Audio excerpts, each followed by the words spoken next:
Assalomu alaykum. Va alaykum assalom. Tog'am yuborgandilar oldingizga. Ha, bo'ldi. Keling. Assalomu alaykum. Va alaykum assalom. Marhamat, o'tiring.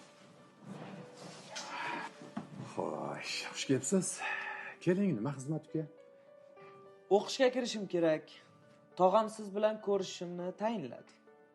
Shunga maslahat olay deb keldim-da. Juda yaxshi. Xayrli niyat ekan. Muborak qilsin. O'zingiz qaysi mutaxassislikni tanlagansiz? Bilmasam, qaysini maslahat bersangiz, o'shanga tayyorlanaveraman-da. Xo'p, mayli. Keling bo'lmasa sizni bilimingizni sinab ko'ramiz. Maktab darsliklaridan bir savol berib ko'raman. Javobingizga qarab nimaga qiziqishingizni aniqlab olamiz.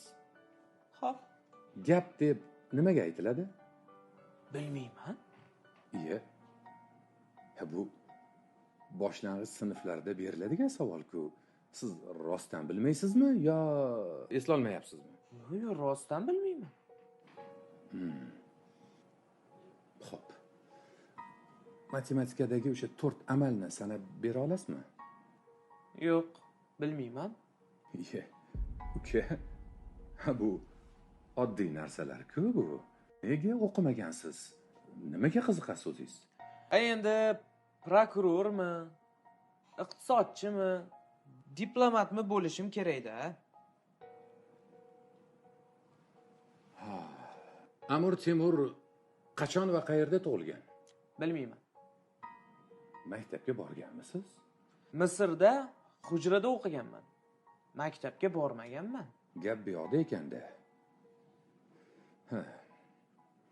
Biron yil yaxshilab tayyorlanishingiz kerak. Misrda o'qigan bo'lsangiz, sizni bitta yutug'ingiz arab tilini o'rganganingiz bo'ladi. Keling, siz bilan arabcha gaplashamiz.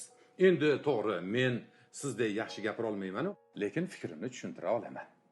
Aqulul haqqo ya ahi. Alal aqalli takunu qad ta'alamta al-lughata al-arabiyya ila hadha al-vaqt. Nima dedingiz, tushunmadim. Nega tushunmaysiz? Men arab tilida gapirdim-ku. Men arab tilini bilmayman. Bizni hujradan chiqarishmasdi. Domlalarimiz ham o'zbeklar edi.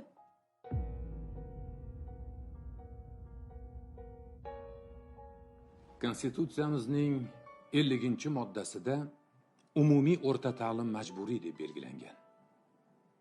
Nahot ayrim ota-onalar bundan bexabar. Mana shundaylarni ko'rib hayron qoladi odam.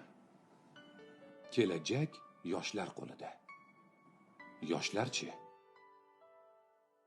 Farzandingizni konstitutsiya kafolatlagan umumiy o'rta ta'limdan mahrum etib, kelajagini barbod qilmang.